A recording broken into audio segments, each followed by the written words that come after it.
allons passer à la prédication qui sera présentée par notre cher Rivan Santos. À toi la parole. Merci Carlos. Une fois de plus, merci au Seigneur de nous accorder cette belle opportunité de partager sa parole. Nous sommes ici avec un groupe où nous sommes, je pense, tous adventistes, mais même peut-être d'autres qui peuvent nous écouter qui ne le sont pas. Il faut que nous puissions avoir la conscience de ce que Dieu demande véritablement de nous. Comme nous avons vu dans l'école du sabbat, Jésus-Christ, c'est lui qui a créé la terre. C'est lui, le Dieu de Genèse 1 et 2. C'est lui qui dit qu'il y ait la lumière, qu'il y ait des plantes, qu'il y ait des oiseaux. Faisons l'homme à notre image. C'est lui. On peut dire oui, mais c'est le Père. Non, c'est Jésus-Christ. Ça, c'est les grands mystères de la Bible que les gens de l'Ancien Testament ne comprenaient pas. Et Jean, qui a bien connu Jésus-Christ, qui s'est occupé de sa maman, qui a vécu jusqu'à presque 100 ans, il a bien compris cette question que Jésus-Christ était un être qui existait déjà, un être divin. Or, c'est lui qui écrit, quand il va écrire l'évangile, son évangile, au début, il commence. Au commencement, c'était le Verbe, la parole. La parole était avec Dieu et la parole était Dieu. Tout a été créé par elle.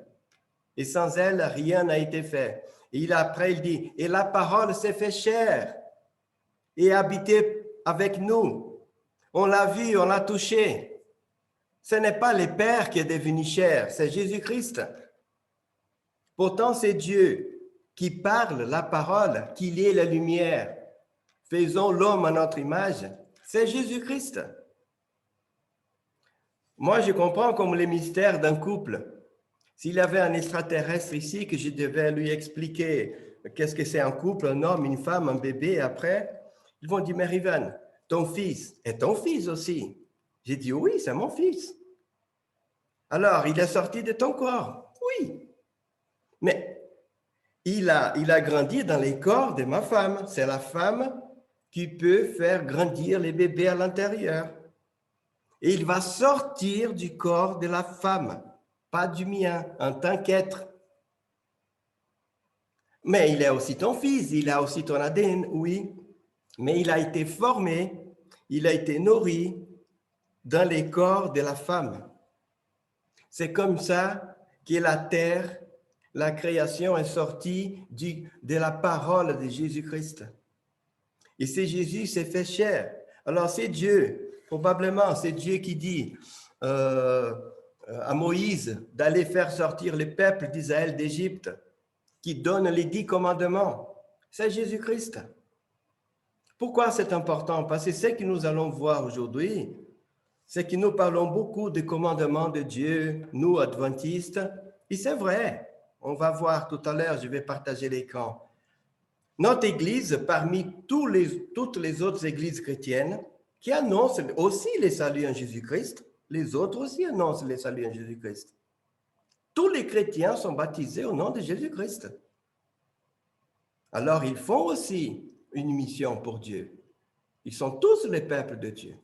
Mais à l'intérieur de tous ces groupes, Dieu a appelé l'Église adventiste par une prophétie autour de 1854 pour annoncer pourquoi Jésus va venir bientôt. On sait qu'il va venir bientôt. Depuis 2000 ans, on dit ça. Et pourquoi l'Église adventiste, qu'est-ce qu'elle a de différent? C'est que maintenant, à partir de 1854, on ne va pas entrer dans les détails, vous connaissez plus ou moins, nous ne disons pas seulement Jésus va venir bientôt, mais pourquoi il va venir bientôt?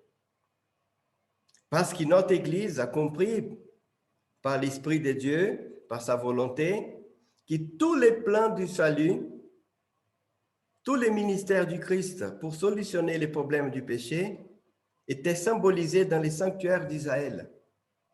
L'Église adventiste est la seule qui connaît cela. Si vous demandez à n'importe quel chrétien, ah, les sanctuaires d'Israël, ah, ça c'était pour les Juifs.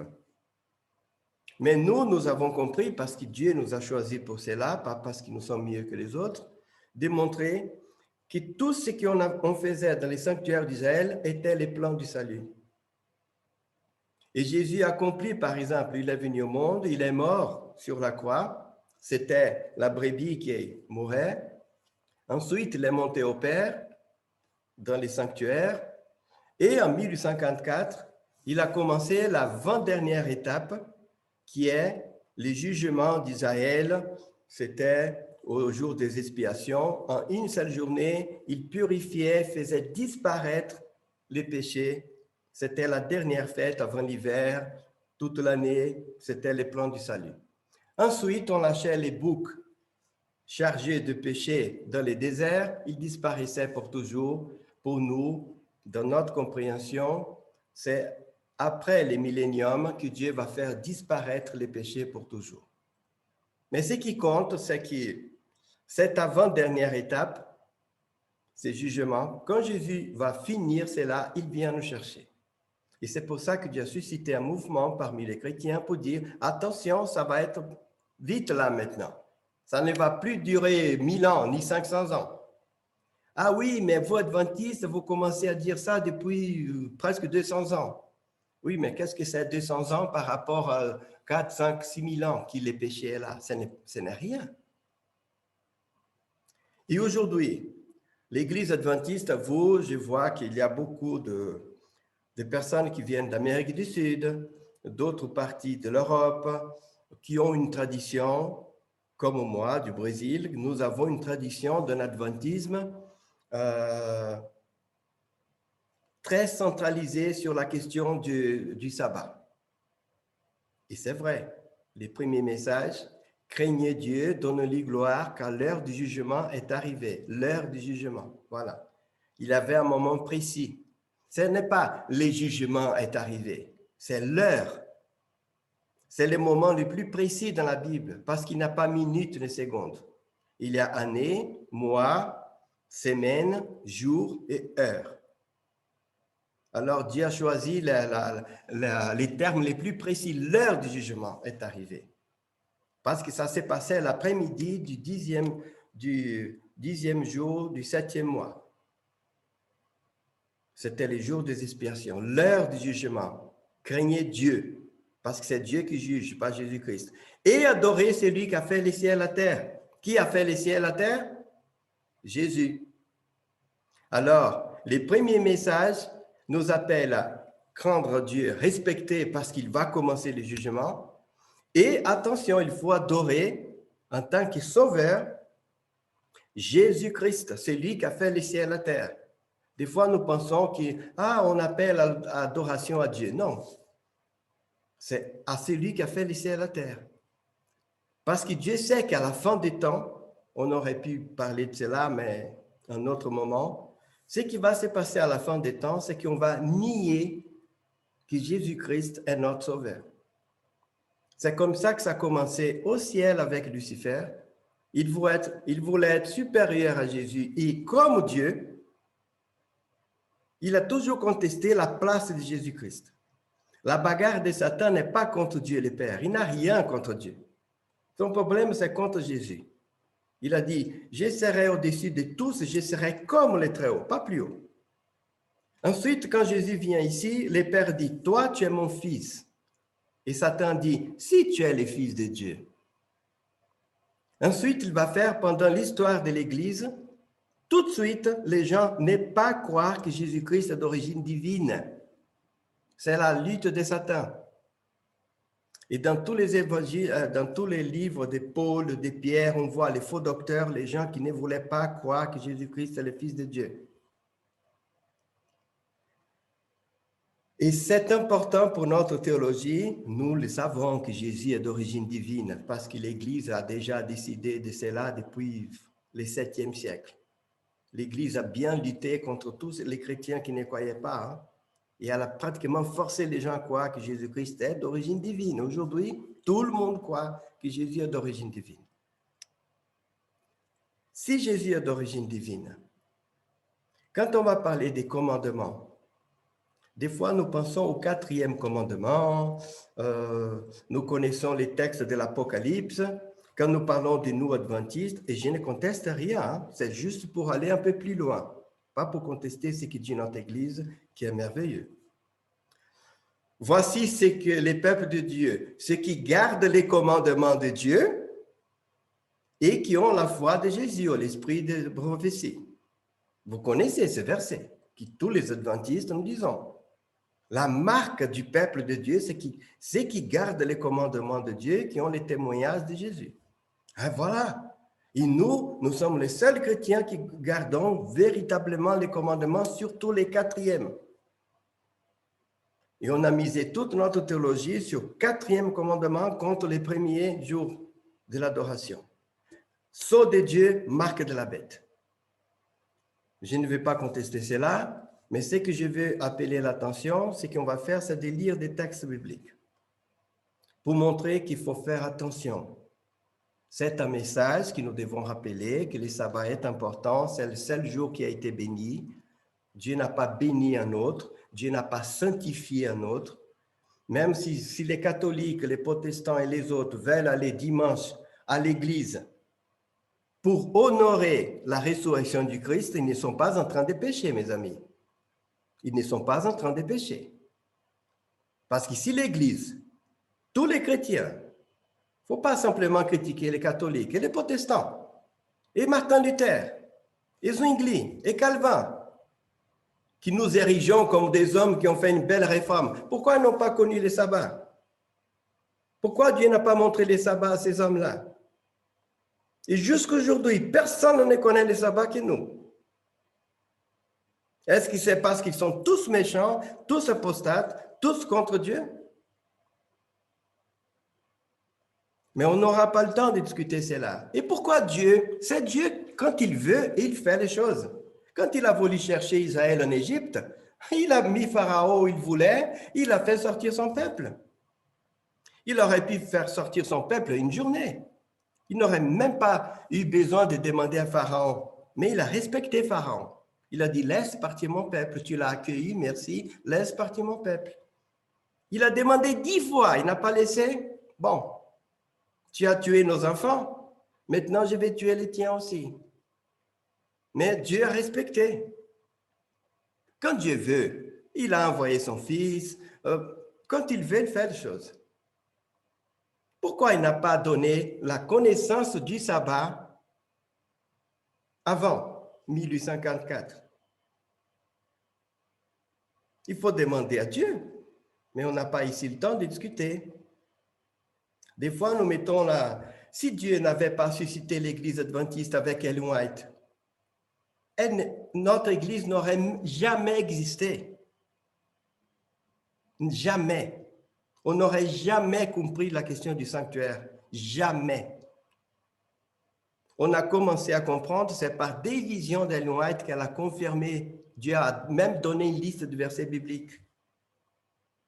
Il avait des baptistes qui comprenaient un peu le sabbat, comme ça, et on a commencé avec les millérites, les premiers adventistes, parlaient du sabbat. Ils gardaient les sabbats de minuit à minuit. Après, quelqu'un a dit, Andrews, non, c'est du coucher de soleil au coucher de soleil. Ellen White ne voulait pas accepter. Mais Dieu lui a donné une vision. Elle a dit, OK, on y va. Mais s'il n'avait pas donné la vision, il n'a pas donné de vision aux gens au Moyen-Âge. Qu'on sache, hein, l'Église catholique a beaucoup de saints partout. Mais aucun, on ne nous dit qu'il a eu des visions. Aucun. Si Dieu voulait, il aurait dû donner des visions, ils auraient compris le sabbat en 1 seconde. Mais il n'a pas fait ça. La réforme des santé. Comment est-ce que l'Église adventiste acceptait la réforme des santé? De ne pas boire de l'alcool, fumer, manger les cochons, des choses comme ça. Ce n'est pas par notre intelligence, c'est par une vision. En 1852, un pasteur qui s'appelle Haskell et sa femme ont commencé à faire des prédications en disant que nous devons respecter Lévitique 11, que ce n'est pas la loi des Juifs, c'est une loi d'hygiène, et Ellen White a dit arrêtez tout de suite de parler de ça. Si Dieu veut qu'on change notre nourriture, il va nous le dire un jour, clairement. Bon, par elle. 11 ans après, 1863, elle reçoit une vision. Et là, Dieu dit, voilà, maintenant, il faut arrêter avec la graisse, ces choses, l'alcool, des choses comme ça. Si elle n'avait pas eu la vision, jusqu'aujourd'hui, on serait comme les autres. C'est juste pour vous dire que lorsque Dieu veut, il fait. S'il n'a pas donné les sabbats à Luther, c'est parce qu'il ne l'a pas voulu. S'il n'a pas donné les sabbats à Calvin, c'est parce que Dieu n'a pas voulu.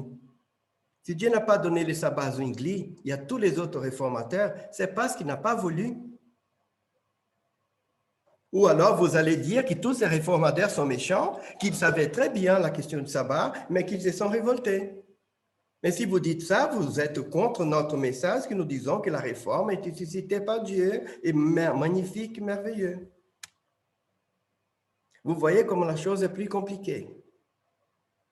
Alors revenons à ce que nous voulons montrer aujourd'hui par Dieu. Lorsque Carlos m'a invité, il avait peut-être oublié, mais pas moi. Ça fait plus de 2 mois qu'il m'avait invité. Et je n'ai jamais demandé, ni à Carlos, ni à personne, comment c'est ton église? Est-ce qu'il y a un problème? Est-ce que tu veux que j'envoie un message comme ça? Jamais, sinon ça va fausser.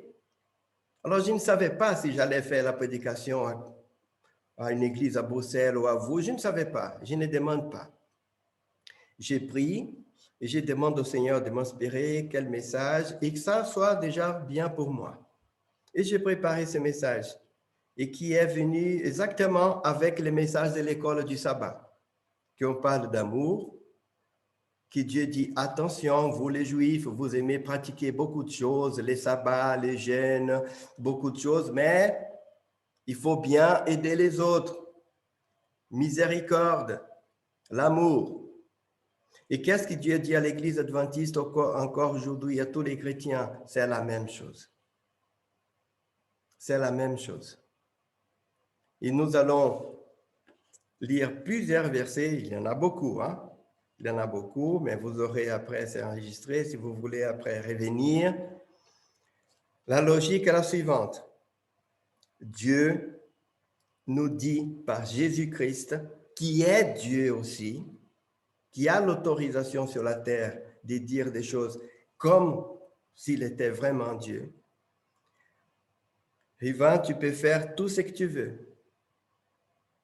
Tu peux présenter tous les messages de prophétie de Daniel, de la bête, de ne sais pas quoi, faire les calculs. Tu peux faire tout, donner la meilleure étude biblique.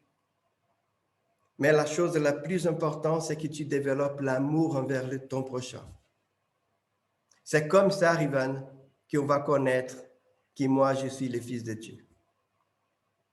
Ce n'est pas par ta pratique du sabbat. Prêtez bien attention. Je suis né adventiste, je dois tout à notre église, je l'aime, je ne la conteste pas. Mais je suis professionnel quand même. Pendant que vous êtes en train de travailler, je suis ici en train de donner des cours de théologie. C'est normal que je puisse apprendre un peu plus. Ce n'est même pas une question d'être puissant. Et vous voyez, voilà, les pasteurs, et nous devons même comprendre plus que les pasteurs, parce que les pasteurs sont en train de lutter, de travailler dur pour nourrir l'un, l'autre. On téléphone ici, une personne qui a un problème. Ils étudient aussi la Bible, mais nous, professeurs, nous avons plus de temps encore pour vous nourrir. Alors, ce que je vais vous dire ici, ce n'est pas pour contester, c'est pour aller un peu plus loin. Faisons attention en tant qu'adventistes, parce que nous parlons beaucoup de sabbat, dimanche, ces choses comme ça, mais nous oublions l'essentiel qui est l'amour. Et je peux vous dire une chose, et si je demandais à n'importe quel pasteur de n'importe quel pays au monde, et que je connais déjà beaucoup de pays, les plus grands problèmes de l'Église, ce n'est pas la bête de l'Apocalypse. C'est à l'intérieur. Ce qui détruit les plus, qui affaiblit les plus l'Église, c'est le manque d'amour à l'intérieur. C'est partout comme ça. Parce que c'est l'arme fatale de l'ennemi. Il a commencé comme ça au ciel. Il a commencé à contester l'amour de Dieu là à l'intérieur. Ce n'est pas un diable qui est venu dans notre univers, non. C'est celui qui était le plus proche de Dieu. Il a divisé les ciels. Les pires des problèmes, les pires de maladies, nous savons, c'est les cancers. La plus difficile à traiter. Pourquoi? Parce que le cancer n'est pas un virus, une bactérie, ça peut causer aussi, mais c'est des cellules du corps qui, par un processus là, se détournent et commencent à détruire les corps. Et comme ce n'est pas un élément qui vient de l'extérieur, les corps ne se rendent pas compte, ne créent pas d'anticorps, et elle est en train de détruire, et les corps ne font rien.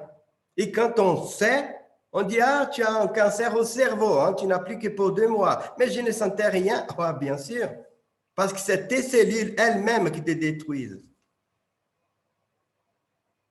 Et c'est ça le problème de l'Église. C'est quand on commence par « Ah, pasteur, il n'a pas assez vous ne parlez pas assez de la réforme de santé. Les gens mangent n'importe quoi. Ah, pasteur, la musique à l'église, c'est n'importe quoi. Ah, pasteur, les bijoux, c'est pas quoi. Ah, c'est ça qui détruit. Je vais vous partager l'écran maintenant. Vous avez là l'écran partagé, hein? Voilà, nous allons maintenant lire les versets. Je vais juste faire un petit commentaire, sinon ça va être long, mais que l'Esprit de Dieu puisse nous guider avec cette logique.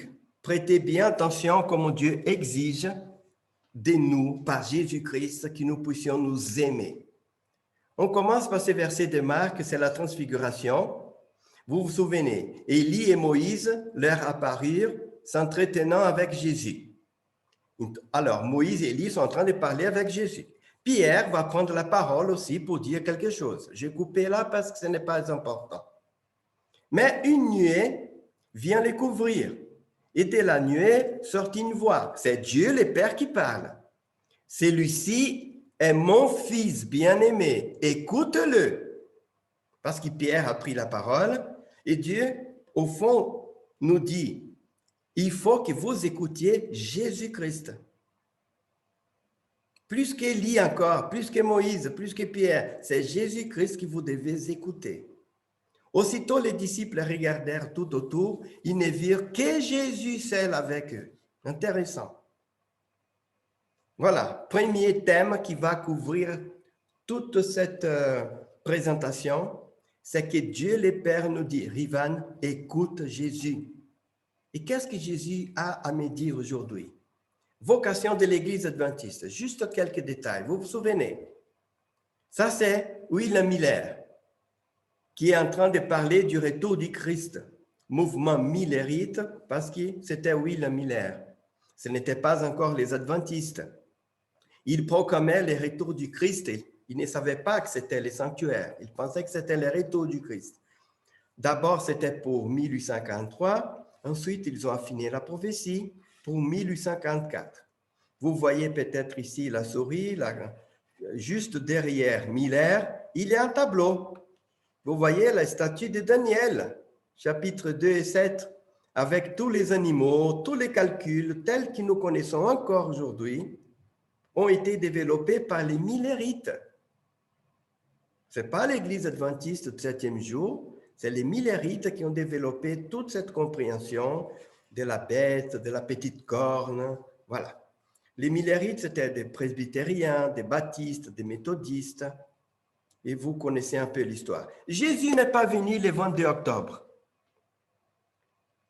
Les gens perdent un peu la foi, chacun rentre dans son église, mais les matins suivants, pourquoi j'ai mis en jaune? Parce que c'est important.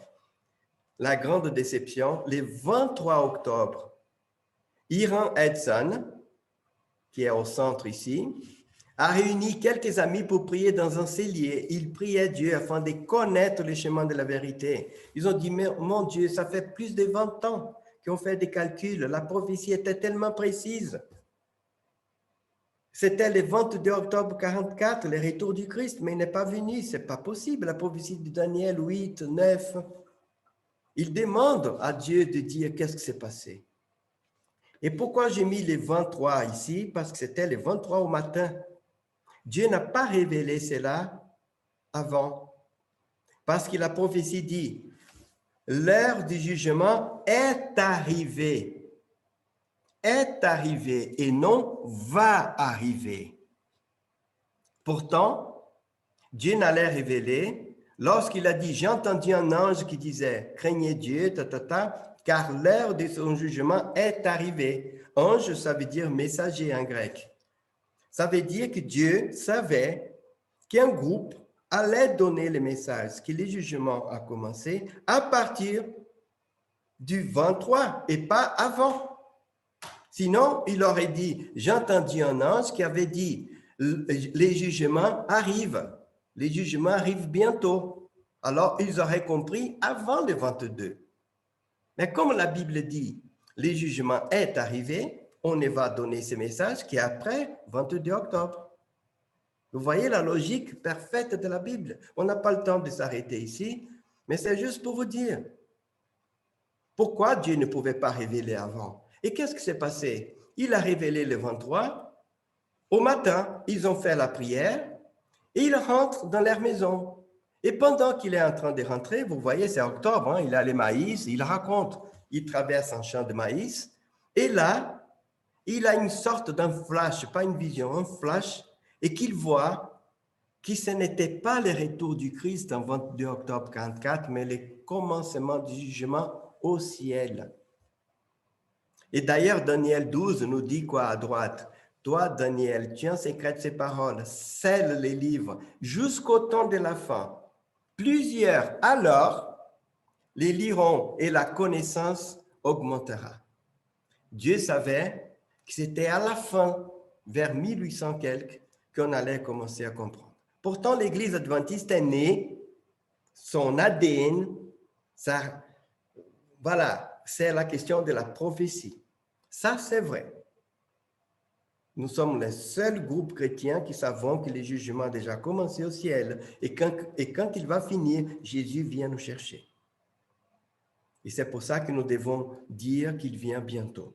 Et il est sabbat, adorer celui qui a fait les cieux et la terre, les créateurs, Jésus avec les sabbats, c'est important, 1854, et que justement à cette époque commence la révolution industrielle, on commence à dégrader la planète. Et aujourd'hui, nous voyons les conséquences de ce qui se passe. Tout le monde veut épargner la planète, mais c'est trop tard. C'est pour ça que Dieu a suscité cette prophétie aussi au 19e siècle. En décembre 44, Ellen White a une vision, elle a 17 ans, et elle voit, vous voyez en haut, il y a la Nouvelle Jérusalem, et il y a ici un groupe, elle voit les fidèles qui montent vers Jérusalem par un chemin difficile. Et elle comprend que ce n'était pas le retour du Christ, mais que beaucoup de choses vont se passer encore. Et c'est là que commence le ministère d'Ellen White, qui va beaucoup aider l'Église par ses visions. Et nous avons les 3 messages. Les premiers surtout, j'ai vu un autre ange qui volait par les milieux du ciel. Et il y a un évangile. Évangile en grec, ça veut dire une bonne nouvelle, éternelle pour annoncer aux habitants de la terre, à toute nation, tribu, langue, peuple. Il disait d'une voix forte, craignez Dieu, donnez-lui gloire, car l'heure de son jugement est venue. Et adorez celui qui a fait les cieux, la terre, la mer et les sources des eaux. Ensuite, il y a un deuxième ange qui dit, elle est tombée Babylone. Et un troisième qui dit, si quelqu'un adore la bête en image, nous, en tant qu'adventistes, nous adorons. Surtout annoncer le deuxième, troisième message. Et dire déjà qui est Babylone, qui est l'image de la bête. Et des fois, nous oublions de dire que le premier message, c'est un message merveilleux, c'est une bonne nouvelle. Le seul des 3 messages qui a une bonne nouvelle, il y a un évangile. Évangile, ça veut dire bonne nouvelle, qui est le jugement à commencer et l'adoration. Situation des croyants au dernier jour. Qu'est-ce que la Bible nous dit? Regardez ces versets de Timothée 3, 1 à 5, mes amis. J'ai mis comme ça, mais on va commencer à lire par la colonne gauche et elle continue avec la colonne de droite. J'ai mis comme ça pour que vous ayez une idée de la situation des chrétiens, parce que Paul est en train de parler des chrétiens ici, dans les derniers jours. Regardons bien. Sache que dans les derniers jours, il y aura des temps difficiles, car les hommes seront égoïstes. Ça veut dire qu'ils pensent plus à eux. Amis de l'argent, vantards, hautains, blasphémateurs, rebelles à leurs parents. Parenthèse. Jusqu'il y a 30, 40 ans, les enfants respectaient les parents, hein? Sinon c'était une bonne raclée. Respectaient les professeurs, ils se levaient quand les professeurs entraient en classe. Ils respectaient la police, ils respectaient la plupart. Aujourd'hui, qu'est-ce qui se passe? Vous voyez dans la société, on jette même des pavés sur les policiers, les pompiers, les SAMU. Il n'y a plus de respect. Ingrats, irréligieux, insensibles, déloyaux, calomniateurs, intempérants, cruels, ennemis des gens des biens, traîtres, emportés, enflés d'orgueil, aimant les plaisirs plus que Dieu. Vous voyez, ils aiment Dieu, mais ils aiment les plaisirs plus. Ayant l'apparence de la piété, voilà la preuve qu'il parle des chrétiens. Ils ont une apparence de piété, mais ils réunissent ce qui fait la force. Et Jésus nous dit la même chose. Je ne vais pas tout lire. On a parlé dans l'école du sabbat. J'ai mis la Bible en français courant ici. Écrit à l'ange de l'église de Laodicée. Vous savez que l'église de Laodicée, c'est la dernière avant le retour du Christ. Voici ce qui déclare l'Amen, les témoins fidèles, Verset 17. Tu dis, je suis riche, j'ai fait de bonnes affaires, je ne manque de rien. En fait, tu ne sais pas combien tu es malheureux, misérable, pauvre, nu, aveugle. J'ai dit souvent à mes étudiants, les jours où vous allez trouver une personne comme ça, dites-le moi, je vous donne 1000 euros. Ou les jours où vous allez trouver un malheureux, misérable, ok, pauvre, ok, mais nu et aveugle, alors là, non. Parce qu'un aveugle, il ne peut pas être sous un pont comme ça, il y en a, mais il a au moins un petit chiffon pour se cacher. Un aveugle, nu, pauvre, misérable, malheureux, vous n'allez jamais trouver. Et pourtant, c'est Jésus en personne qui dit que nous sommes dans cette situation. Il conseille d'acheter gratuitement de l'or, Et le dernier verset 22, que chacun, s'il a des oreilles, écoute bien ce que l'Esprit dit aux églises. On continue. L'amour est le plus grand don, mes amis. Ce n'est pas les dons de prophétie les plus grands. C'est important. Je ne nie pas, mais ce n'est pas le plus grand. Qu'est-ce que la Bible nous dit, Corinthiens, vous connaissez. C'est pour ça que je vais juste lire ce qui est en couleur. Bon, quand je parlais des langues, celles des hommes, des anges, s'il me manque l'amour, je suis comme un métal. Regardons bien les dons de prophétie qui nous intéressent. Quand j'aurai les dons de prophétie, et en bas, la foi la plus totale, s'il me manque l'amour, je ne suis rien. Et verset 3, s'il me manque l'amour, même si je livre mon corps aux flammes, même si je suis un martyr, que je vais laisser, qu'on me brûle pour l'amour du Christ, s'il me manque l'amour, je n'y gagne rien. L'amour ne disparaît jamais. Regardons à nouveau ce qui nous intéresse. Les prophéties, elles disparaîtront. Les dons de parler en langue, il prendra fin. La connaissance disparaîtra. Verset 13. Va rester 3 choses, la foi, l'espérance et l'amour. L'amour est le plus grand. Il y a un dicton brésilien qui dit que l'espoir, c'est la dernière chose qui disparaît, qui meurt. Parce que lorsque l'espoir disparaît, la personne, c'est fini. Et pourtant, la Bible dit que non, même lorsque l'espoir, l'espérance disparaît, s'il y a l'amour, ça reste. Jésus a perdu son espoir sur la croix. Père, Père, pourquoi m'as-tu abandonné? Mais il a gardé son amour envers Dieu. Et c'est pour ça qu'il nous a sauvés. Jésus nous invite à suivre ses commandements. Quand on parle des commandements, les peuples qui gardent les commandements de Dieu, est-ce que c'est vraiment les 4e commandements? C'est à s'interroger. Je ne dis pas que ce n'est pas cela. Mais peut-être que c'est des choses plus grandes encore. Jésus nous invite. Qu'est-ce que Jésus nous dit? Si vous m'aimez, gardez mes commandements. Si vous gardez mes commandements, vous demeurez dans mon amour, de même que j'ai gardé les commandements de mon Père. Pourquoi j'ai mis Jean 15 avec un rouge? Parce que vous allez voir, en Jean 14, en haut, il parle de mes commandements.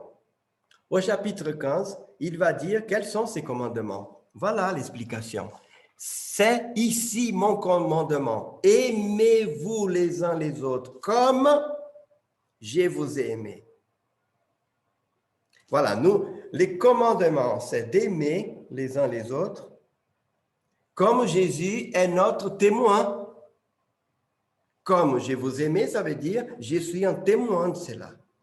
Verset 14 en orange. Vous êtes mes amis si vous faites ce que je vous commande. Ce que je vous commande, c'est de vous aimer les uns les autres. Et j'ai mis là, écoutez-le. Vous vous souvenez que Dieu, le Père, avait dit d'écouter Jésus? Il avait dit, écoutez-le. Et Jésus est en train de dire, vous devez vous aimer. Mais nous, adventistes, c'est vrai que nous aimons l'Apocalypse. Qu'est-ce qu'il nous dit? Et le dragon fut irrité contre la femme. La femme, c'est l'Église. Il s'en alla faire la guerre au reste de sa postérité, à ceux qui gardent les commandements de Dieu, qui ont les témoignages de Jésus. Et qu'est-ce qu'on nous apprend? Les commandements de Dieu, les 10 commandements, surtout les 4e. Pas de problème, je ne dis pas non. Et le verset dit, et qui ont les témoignages de Jésus. Témoignages de Jésus. Et qu'est-ce que Jésus a dit? On va revenir ici. Aimez-vous les uns les autres comme je vous aimé. Ça, c'est témoin. Je suis votre témoin. Vous devez m'imiter.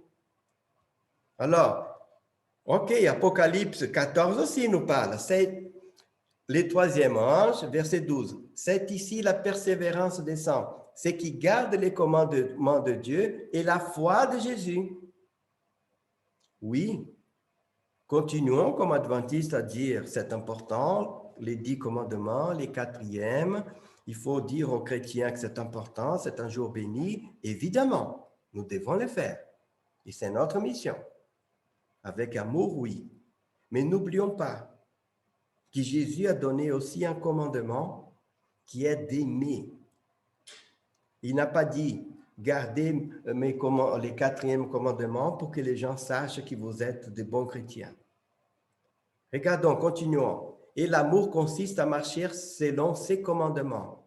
C'est là les commandements dans lesquels vous devez marcher. La doctrine du Christ, Père et les Fils. Commandement de Dieu et commandement de Jésus, c'est la même chose. Parce que qu'est-ce que Jésus a dit? Que lui et les pères, ils sont la même personne. C'est lui qui m'a vu, a vu les pères. Les paroles que je vous dis, je ne les dis pas de moi-même. Et les pères qui demeurent en moi. Croyez-moi, je suis dans les pères et les pères est en moi. Et quand je mets comme ça en rouge, c'est pour vous montrer que ça suit. Si vous m'aimez, gardez mes commandements. Voilà. Jésus a dit, moi et les pères, nous sommes un. Ça veut dire que les commandements de Dieu et les commandements de Jésus, c'est la même chose. Et qu'est-ce que Jésus a dit? Mes commandements, c'est de vous aimer. Est-ce qu'on peut mettre là dans l'Apocalypse, ceux qui gardent les commandements de Dieu, ça veut dire aimer. Est-ce que c'est cela que Dieu est en train de nous dire? C'est lui qui a mes commandements et qui les garde. C'est celui qui m'aime. Celui qui m'aime sera aimé de mon Père. Je l'aimerai et je me ferai connaître à lui. Jésus lui répondit, si quelqu'un m'aime, il gardera ma parole et mon Père l'aimera.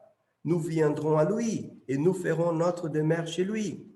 Celui qui ne m'aime pas ne garde point mes paroles. Et la parole que vous entendez, n'est-ce pas de moi, mais du Père qui m'a envoyé. Et à nouveau, j'ai mis, écoute-le.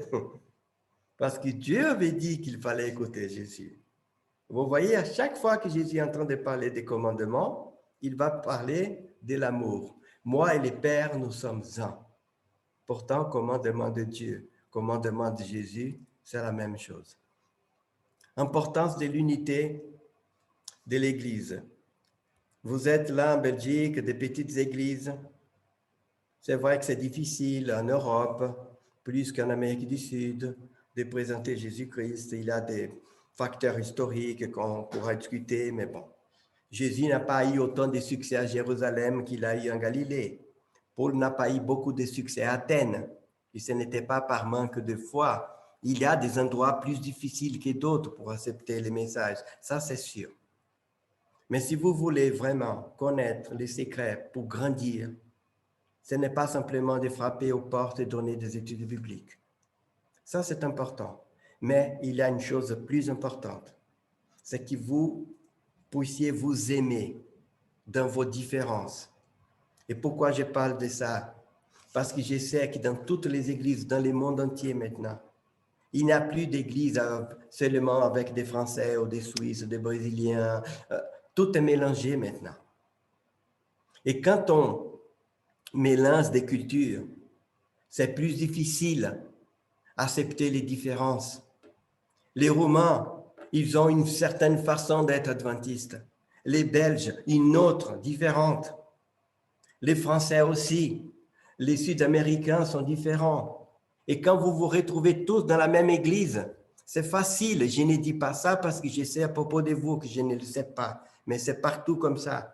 On va critiquer. Ah oui, mais waouh, celle-là utilise une boucle d'oreille et elle chante devant l'église. Ah, l'autre là, waouh, il fait ça. D'autres jouent au foot les sabbats. Non, il ne faut pas s'arrêter avec ces petites choses.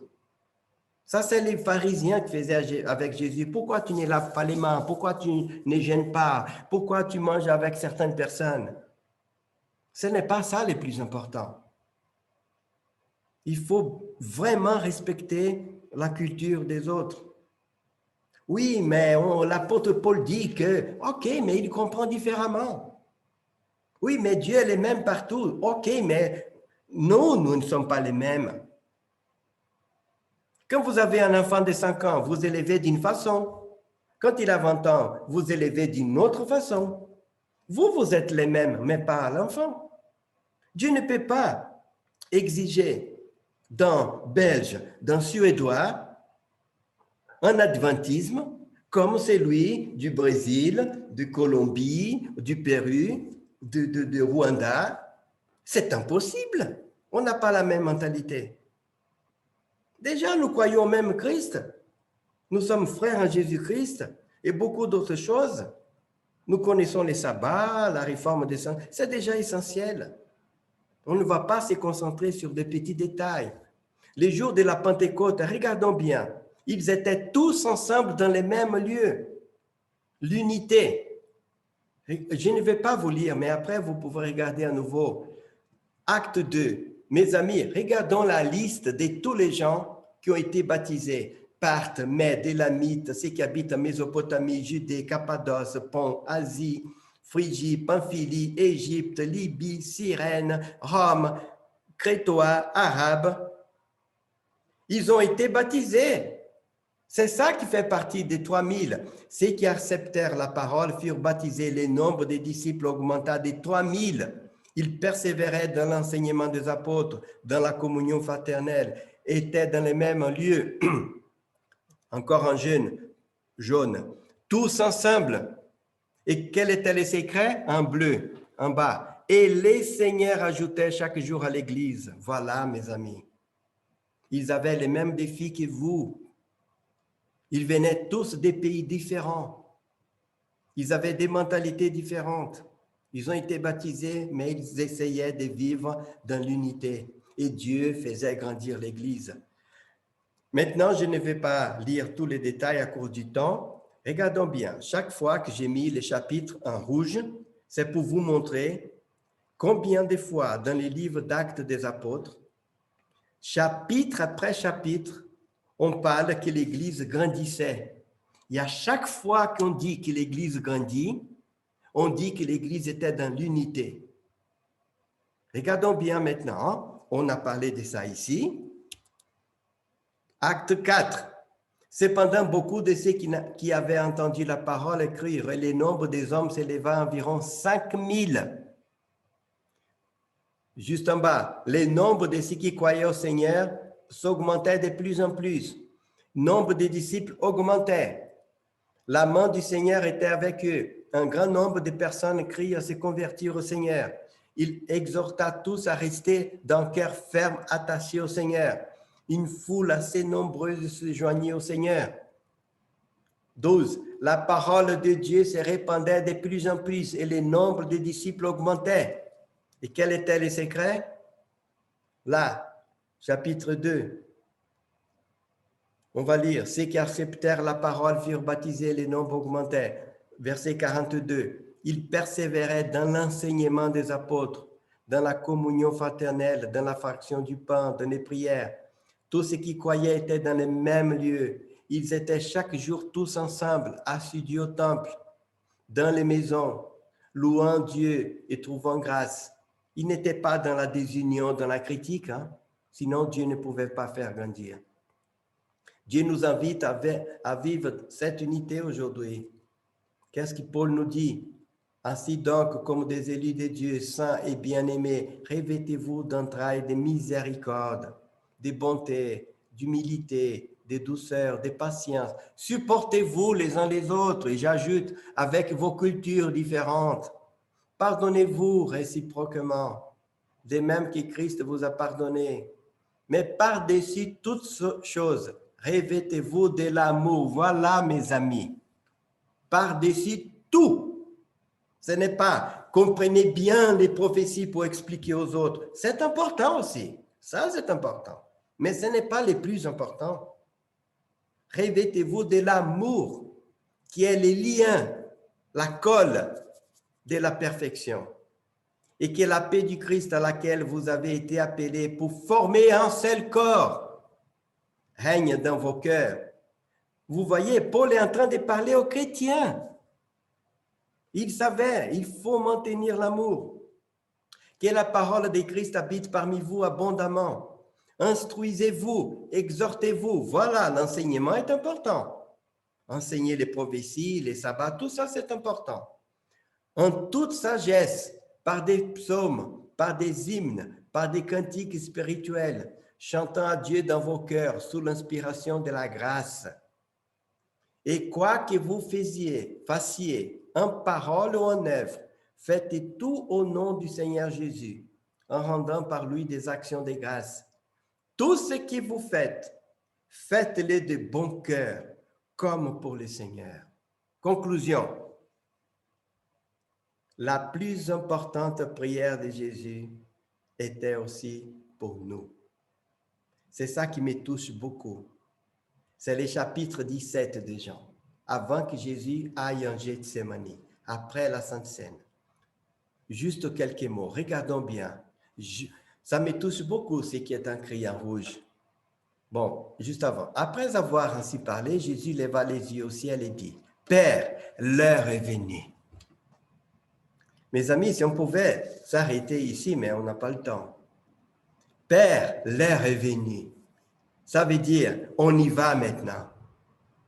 C'est comme si quelqu'un va être un prisonnier aux États-Unis qui va à la chaise électrique et les gens viennent les chercher et disent, maintenant, voilà, l'heure est arrivée. C'est dur. Il sait qu'il va mourir, séparé du Père. Il demande, glorifie ton Fils.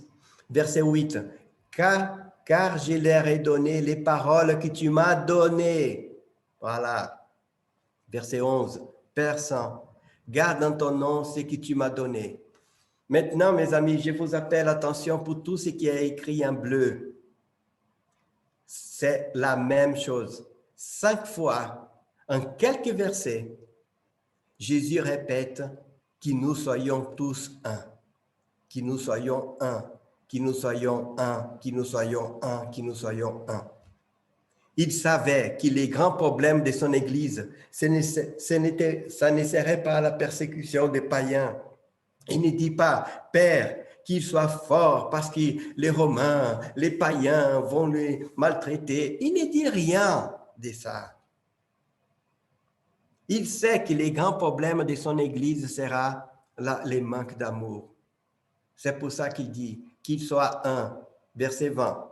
Ce n'est pas pour eux seulement que j'ai prié, mais encore pour ceux qui croiront en moi par les paroles. Voilà les versets 20. C'est pour toi, Hakel, c'est pour toi, Pierre, Daniel, voilà qui nous écoutez là. C'est pour moi, Riven. Ceux qui croiront en moi par les paroles. Voilà, nous avons crié en Jésus-Christ par la parole des apôtres. Afin qu'aujourd'hui, verset 21, que tout soit un, comme toi, Père, tu es en moi, et comme moi, je suis en toi, afin qu'eux aussi soient un en nous. Voilà, mes amis, maintenant, le cœur, pour que le monde croie que tu m'as envoyé.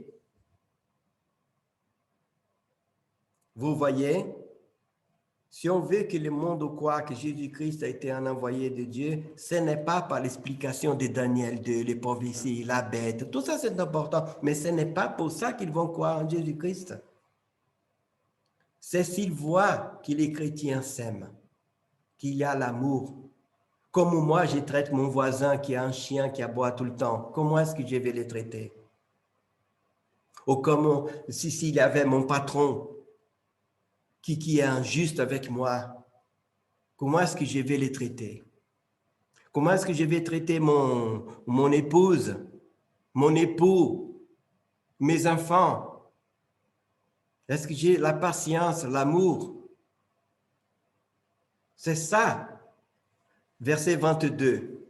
Je leur ai donné la gloire que tu m'as donnée afin qu'ils soient un, comme nous sommes, moi en eux et toi en moi, afin qu'ils soient un, parfaitement un, et que les mondes connaissent que tu m'as envoyé. Voilà les secrets. Lorsqu'il dit ces choses, Jésus alla avec ses disciples de l'autre côté du torrent du Cédron, où se trouvait un jardin. J'ai mis ici juste pour vous dire, après cette prière, Jésus va à Gethsémani, il va être arrêté et voilà. Il profite du dernier moment où il n'est pas encore chargé de nos péchés pour parler à Dieu. Et sa prière, c'est pour que nous soyons un. Et cette prière, c'est encore pour aujourd'hui. Bien-aimés, aimons-nous les uns les autres, car Dieu est amour. 2 fois, Dieu est amour. Et je vais conclure.